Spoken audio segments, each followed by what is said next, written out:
shiner. Well, welcome back everybody, all you hobbyist distillers, brewers of all types.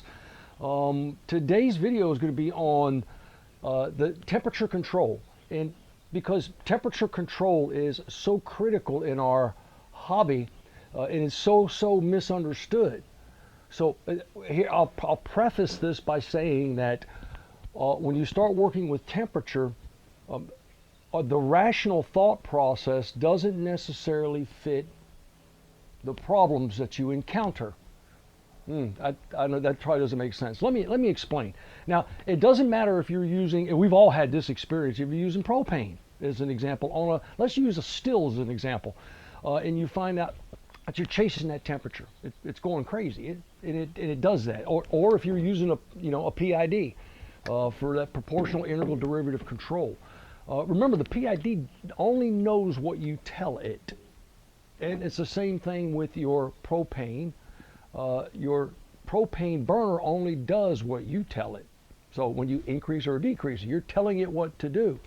But your thermometer has no idea really what's going on. All it's going to do is react and give you a readout. And it's the same thing with a thermal probe if you're using a PID controller. But I wanted to explain what actually happens, so this will clarify a lot of stuff that we've all experienced, but we've never thought about it because you can't rationally make sense of it until everything balances. And I say that all the time because I get calls, and it's really necessary to put this out. I get calls and they tell me, George, I'm using that PID controller, and my temperature swing is like 20 degrees up, 10 degrees back, 10 degrees up, 20 degrees back. It goes all over the place. So I usually answer them with, same thing happens with propane. They're like, well, yeah, but let me explain why. I'm going to use this pictorial here, and this is just a standard still that most of us are accustomed to. We understand we've got a kettle, we've got a column, and we've got a condenser. But what's important here is that, first of all, once we fill it up and we've got all of our mash in here, let's say, for instance, we're going to use propane. Once we turn on the burner and we enter that energy that goes in the bottom of this still, that energy has to transmit or transfer through thermal conduction from the bottom to the top. Now, all right, you've just turned this on, and chances are, just like with a PID controller, you've turned it on full power. So here it is probably pretty doggone hot. We can all agree with that. Now, you know that here, not so much. Here, even less. And of course, here it would be ambient temperature, because we know that what we're trying to track is oh yeah, we use blue. We're trying to track that vapor as that vapor exits this port. And if we can control that temperature, well, then we can guarantee that our run is always going to be the same each and every time, and we're going to be efficient. So we've got a probe sitting right here, or we've got it sitting here, or you've got it, it doesn't matter where you've got it, as long as your data point matches your production. Now here's what happens. We turn the flame on, and we wait patiently. Now we're using propane, and we've got a thermometer up here. We're watching that, and it starts to approach. Oh, let's say it approaches 150 degrees, and we're like, wow, okay, great. But it starts to take off on us because all that energy that was input here is now starting to transition and move up. Once it gets here, it's going to be detected. So there's a lag in there. Thermal transfer. So what do? It starts to go up, you turn the flame down. Yeah, exactly. So, and all of a sudden you go over your set point. Well, now you're at 185, 190, you're like, oh my gosh. And you wait for it, and it starts to cool back down. Well, that's because all that energy is starting to move up. Now guess what happens? This starts to cool just ever so slightly. This cools. This is now hot. And as it starts to cool down and the temperature starts to drop, you go underneath your set point. So you're like, oh wow, so you turn the heat on again. So now you've got more energy going in. Now that energy is going to lag. It's going to take time from that energy to get from here to here to here to here. And as it does, once it reaches this point, there's still more energy here that hasn't got there yet.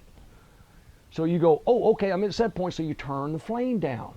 And then all of a sudden, your temperature goes above your set point again. And you're like, what's going on? Well, that energy now is starting to transfer. That lag is making its way up the column. Same thing happens with a PID.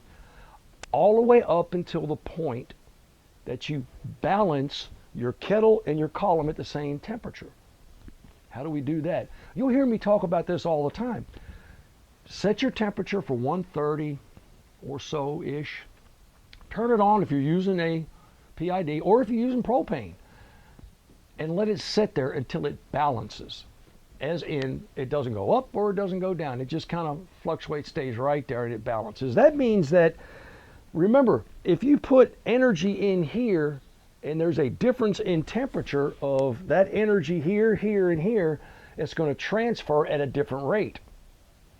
If you enter energy here and this temperature are the same, it's not instantaneous, but it appears to be instantaneous, and it's almost right on the money. That means that the energy going in here transfers rapidly and changes and is sensed here.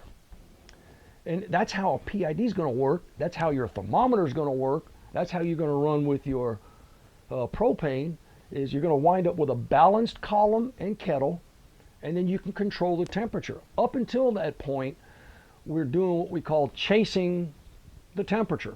You're chasing it up and then you let it go back down. Then you're chasing it back up, but there's always that lag that you cannot account for. Does this all make sense now?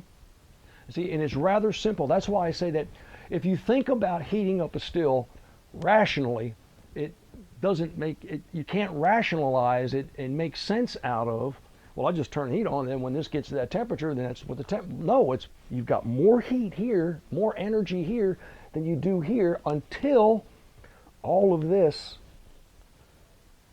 is the same temperature.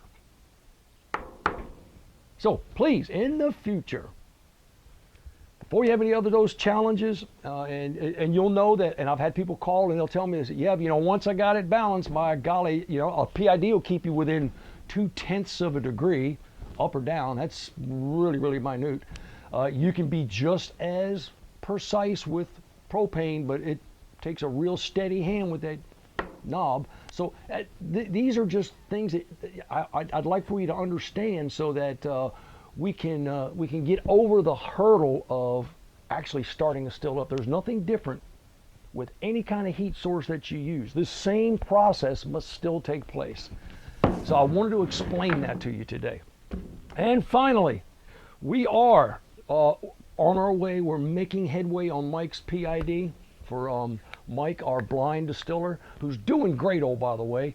So if you get an opportunity, make sure you subscribe, share us with your friends, comment below. You know all the routine. And look, until next time, happy distilling.